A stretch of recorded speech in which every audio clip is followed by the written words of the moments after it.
এই Saint Martin লয়ে হেঁটে তুমি শুরু করছি কথা ঠিক না বেঠে এত বড় দেশ ভারত 7 বার গেলাম মস্কোর জন্য এত বড় দেশ নরেন্দ্র মোদী এই ভারত হয়ে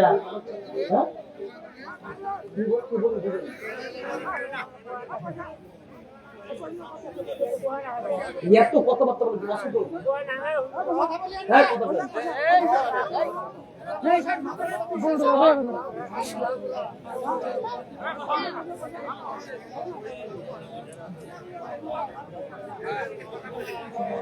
এখানে দিচ্ছেন যে প্রধান বক্তা যেন কোন রাজনীতির পক্ষে কথা না বলে রাজনীতির পক্ষে না না বলবো ঠিক আছে এটা আমরা তো বুঝি কোনটা না বলার কিছু না রাজনীতির পক্ষে বিপক্ষে না কোরআন আমাকে যেটা বলে আমি সেটাই বলবো ঠিক না কোরআন যেটা বলে না ওইটা আমি বলবো না কোনো সমস্যা নেই আমি বুঝতেছি হাজার হাজার মানুষ এই মাহফিলে আপনারা উপস্থিত হয়েছেন অবশ্যই আমরা তো আমার এই স্টেজের বয়স 14 বছর তো 14 বছর স্টেজের বয়স মানে আমি সর্বপ্রথম কোরআন শরীফ তেলাওয়াত করতে করতে স্টেজটায় আমি আসছি জাতীয় পর্যায়ে পুরস্কার পেয়ে এরপরে আস্তে আস্তে কোরআনের কথা বলছি কোনো সমস্যা নাই এটা ব্যাপার না যাক দিছে কোনো সমস্যা আমি এত কথা বলতে চাই রাজনীতির পক্ষে বিপক্ষে কোন সমস্যা রাজনীতি আমাদের কি করতে হবে না যেটা আমার নবী রাজনীতি করেছেন আবু বকর সিদ্দিক রাজনীতি করেছেন ওমর রাজনীতি করেছেন আবু বকর এই ওসমান রাজনীতি করেছেন সেই খেলাফতের রাজনীতি আমরা কায়েম করতে চাই না করতে চাই যেই রাজনীতি করলে পরে দেশে চুরি বন্ধ হবে ডাকাতি বন্ধ হবে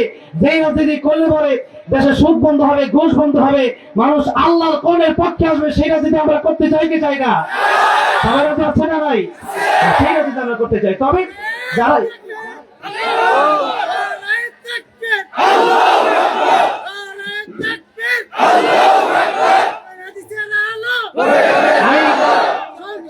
আমি দেখেন আমি খুব ঠান্ডা কথা এতক্ষণ বলতেছি আমি কিন্তু আসলে আমি জানি এক একটা মাহফিলের সিস্টেম আমি বুঝি একটা মাহফিলের সৌন্দর্য নষ্ট আমি কখনো চাই না আমি কোনোভাবে মানে সেই কথাগুলো বলতে চাই না কিন্তু কথা হচ্ছে এই যে ভারতের কথা বললাম ভারত আমাদের শত্রু না ভারতকে আমরা শত্রু মনে করি না কারণ ভারতের মাটি তো আল্লাহ বানাইছে ঠিক না কিন্তু কথা হচ্ছে আমি তো ভারতে ওয়াজ করার জন্য অনেকবার গেছি সেখানে লক্ষ লক্ষ মানুষ আমার ওয়াজ শোনার জন্য তারা এসেছে সুতরাং ভারতের সাথে আমাদের কোনো এই সম্পর্ক নষ্ট করার কোনো কারণ নেই কারণ হচ্ছে একটাই ভারতের ক্ষমতা পায়া যারা আমার দেশকে তোলাবাড়ি করতে চায় যারা ইসলাম নিয়ে তোলাবাড়ি করতে চায় যারা কোরআন নিয়ে তোলাবাড়ি করতে চায় এদের সাথে আমাদের কোনো সম্পর্ক নাই থাকতে পারে ভারতের সাথে আমাদের সম্পর্ক আছে থাকবে আমি গত বছরও ভারতে বাস করার জন্য গিয়েছিলাম এই বছর আমি যেতে পারছি না আমাদের সাথে সম্পর্ক নষ্ট করছে তা আমরা সম্পর্ক নষ্ট করতে চাই নাই এই জন্য আমি যে কথা বলতে চেয়েছিলাম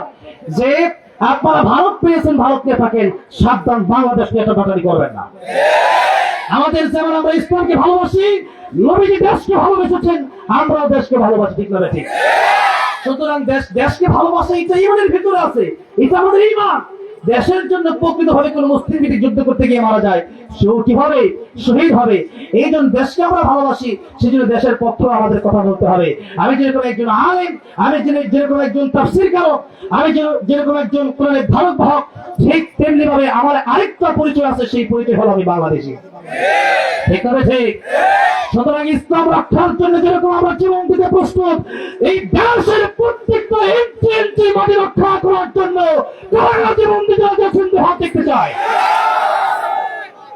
ভাইয়ের আমার বাবাজি হাত নামান আমি প্রধান বক্তা আসতেছেন আমি চাচ্ছি যে হুজুর আসলেই গোলাম রাব্বানী সাহেব হুজুর আসলেই আমি কথা শেষ করব আমি বলতেছিলাম বিশ্বনবীর জীবনী থেকে যে বিশ্বনবী রাহমাতুল লিল আলামিন তিনি বলেছেন বনি আদমের জীবনে আশা আকাঙ্ক্ষার যেন শেষ নাই আসলেই তো বাস্তবতা আমরা যত টাকা পয়সা আমাদের হয় আমাদের আরো চাহিদা থাকে কি থাকে না সেই কথা উদাহরণ দিতে গিয়ে বলছিলাম যে এই পৃথিবীতে কত ক্ষমতাধররা আজকে ক্ষমতা পেয়েছে বড় বড় দেশের আমাদের ছোট্ট একটা বাংলাদেশ আমরা মুসলিমরা ভাই ভাই আমাদের কয়েকদিন আগে হিন্দুদেরকেও আমি সেই ঠাকুরগাঁয়ে কম্বল বিতরণ করে এসেছি আমাদের তো এমন না বিভিন্ন জায়গায় সিলেটে ত্রাণ দিয়েছি ফ্রিতে আমি ত্রাণ দিয়েছি সেখানে যাওয়ার পরে হিন্দু মুসলিম ভেদাভেদ রাখি নাই সবাইকেই ত্রাণ দেওয়ার চেষ্টা করেছি সবাইকেই উপহার দেওয়ার চেষ্টা করেছি তাহলে আমরা মিলেমিশে চলতে চাই কিন্তু আমাদের এই সম্পর্কের ভিতরে যারা ফাটল ধরাতে আসবে এদেরকে কিন্তু ছাড় দেওয়া হবে না ঠিক না এই সম্পর্ক যদি আমরা ঠিক রাখতে পারি সেই জন্য আমরা চেষ্টা করে যাব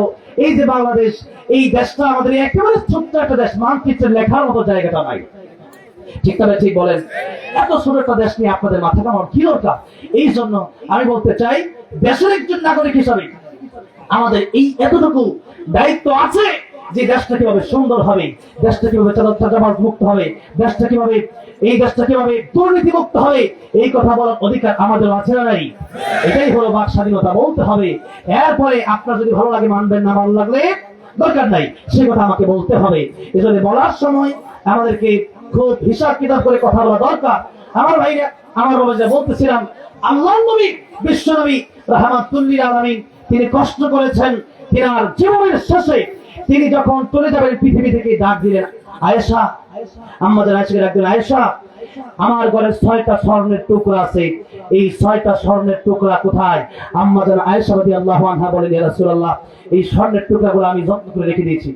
নবীজি বলেন, আয়েশা, এই স্বর্ণের টুকরাগুলো আমি নবী পৃথিবী থেকে বিদায় হয়ে যাব, এই স্বর্ণের মালিক আমি থাকবো এই অবস্থায় যেতে চাই না, বরং আমার মৃত্যুর আগে আগেই তুমি স্বর্ণের টুকরাগুলো সৎকা করে দাও। জোরে বলেন সুবহানাল্লাহ।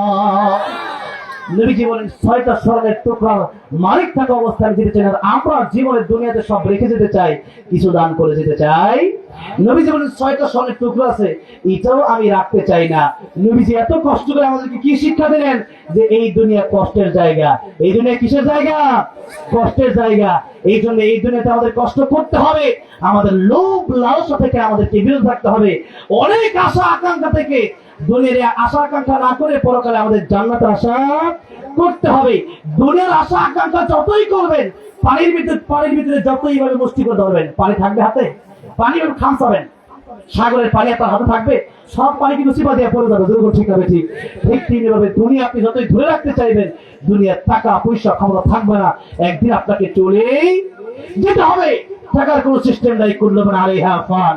আল্লাহ রাব্বুল আলামিন আমাদেরকে বোঝার তৌফিক দান করেন, জোরে বলেন আমিন।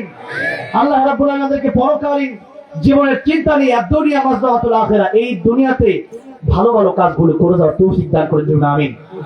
ভালো কাজ মানে, আমি প্রায় সময় বলি, ভালো কাজ মানে আপনি নামাজ রোজা করলেন, তাতেই কিন্তু ভালো কাজ শেষ না। তাতেই ভালো কাজ শেষ না। আইনুদ্দিন আল আজাদ রাহমাতুল্লাহ আলাইহি বলেছিলেন, মসজিদের কোণে বসে জিকির যত করই কষে, মসজিদের কোণে বসে জিকির যত করই কষে, এভাবে যায় না পাওয়া আল্লাহকে। কিভাবে বেঁচে থেকে অযথা বিদ্যা শিখে যদি না গড়তে পারি শোষণবিহীন সমাজটাকে, কিভাবে বেঁচে থেকে, ঠিক না? কিভাবে আলিম হয়ে ইমাম সেজে সমাজেতে বড় যদি সত্য কথা উচ্চ সুরে না বলিতে, চাকরির ভয় করো যদি ছেড়ে দাও ওই না গদি, চাকরির ভয় করো যদি ছেড়ে দাও ওই না গদি। কি হবে ধোঁকা দিয়ে আল্লাহকে, কি হবে ধোঁকা দিয়ে আল্লাহকে, কি হবে বেঁচে থেকে অযথা বিদ্যা শিখে যদি না গড়তে পারি শোষণবিহীন সমাজটাকে, কি হবে বেঁচে থেকে, ঠিক না? ভাইরা আমার, বাবাজিরা আমার, অনেক লম্বা করতে চেয়েছিলাম, আজকে আর লম্বা করবো না। আজকে এই পর্যন্তই। যে কথা বলতে চাইলাম যে নবীর জীবনে রাহমাতুল লিল আলামিন নবী হয়ে নবী কষ্ট করলেন, আর আমাদের জীবনে শুধু আমরা দুনিয়াতে সুখ শান্তি খুঁজি। তাই ইন্নাল আবরারা লাফি নাঈম ওয়া ইন্নাল ফুজ্জারা লাফি জাহিম, পরকালীন জীবনে আমাদের সুন্দর জীবন, যেই জীবন অনন্তকালের জীবন হবে, ফারিকুন ফিল জান্নাতি ওয়া ফারিকুন ফিস সাঈর। আল্লাহ কিয়ামতের মাঠে দুটি দলে মানুষকে বিভক্ত করবেন, একটা হলো জান্নাতি, আরেকটা জাহান্নামী। নেক কাজ যারা করবে এরা যাবে জান্নাতে, আর মন্দ কাজ যারা করবে এরা যাবে জাহান্নামে। তো মন্দ কাজ আর নেক কাজ, কোনটা ভালো কাজ কোনটা খারাপ কাজ, এগুলো তো আমরা বুঝি না? আমরা বুঝি, কারণ আল্লাহ বলেছেন লাহুম কুলুবুল লা ইয়াফকাহুনা বিহা ওয়া লাহুম আ'ইনুন লা ইবসিরুনা বিহা ওয়া লাহুম আযানুন লা ইয়াসমাউনা বিহা উলাইকা কাল আনআমি বাল হুম আযাল। আল্লাহ বলেছেন মানুষকে আমি আল্লাহ কলব দিয়েছি বোঝার জন্য, তাহলে তোমার বুঝতে হবে। আপনি যদি বুঝেও না বোঝার ভান ধরে, তাহলে আপনাকে আমার বোঝানোর মতো কোনো ক্ষমতা নেই। একটা মানুষ যদি ঘুমায় থাকে, তাহলে আপনি তার ডাক দিলে সে উঠবে, ঠিক না? কিন্তু একজন মানুষ যদি ঘুমের ভান ধরে, সারাদিন ডাকলে উঠবে না, ঠিক হবে? ঠিক বলেন? এই জন্য ভান ধরে থাকতে হবে। আপনি তো আসলে বুঝতেছেন কোনটা ভালো কাজ, কোনটা খারাপ কাজ, কোনটা কোরআনের পথের কাজ, কোনটা কোরআনের বিপক্ষের কাজ, সেগুলো আপনি বুঝতেছেন। এরপরে আমাদের ভাবতেছেন, তারা আপনাকে বোঝানোর কোনো ভাষা আমার নাই।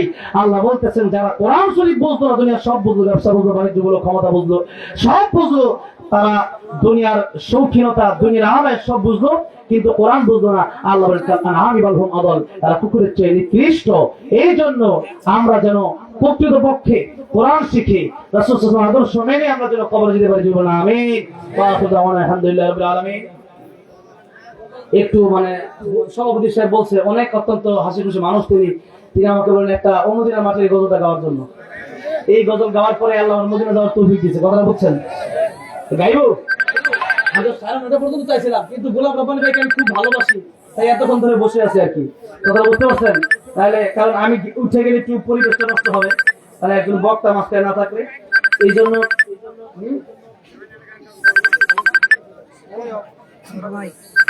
আমি গল্পকে চলে যাবো। এই করতেছি লাভ কি? আমি তো আগে বলে 9:30 পর্যন্ত টাইম পার গেছে, 1 ঘন্টা এমনি আসছি। আর এনে যে দৌড়ে আসছি, এই মাহফিলটা অনেক রিকোয়েস্টের পর আরেকটা করে রাখছি, রাখার চেষ্টা করছি। আল্লামা সাইদুর রহমাতুল্লাহ এরপরে ওদের মাঠে দেখি তো এত কোনো পাওয়া যাবে না, এক করে গাই। ও মদিনার মাটি রে, সকল সুখ বুঝি তোর কপালে। ও মদিনা রে, তোর বুকে আমার নবী, যার লাগে পাগল সবই, যার তরে হইল সৃষ্টি ত্রিভুবন। কাঁদি আমি সারাক্ষণে, কখন যাব সেখানে, সহে না আর পরাণে। ও মদিনার মাটি রে, সকল সুখ বুঝি তোর কপালে। ও মদিনা রে, পাখি যদি হতাম আমি, উড়ে উড়ে যেতাম আমি, থাকতো না মনে কোনো যন্ত্রণা। দেহে নাই পাখায় আমার, সাথে নাই টাকায় আমার, কেমনে যাব সেখানে। ও মদিনার মাটি রে, সকল সুখ বুঝে তোর কপালে। আল্লাহ সবাইকে ভালো মতো তৌফিক দান করেন, আজকে মাহফিলকে কবুল করেন। আসসালামু আলাইকুম ওয়া রাহমাতুল্লাহি ওয়া বারাকাতুহু।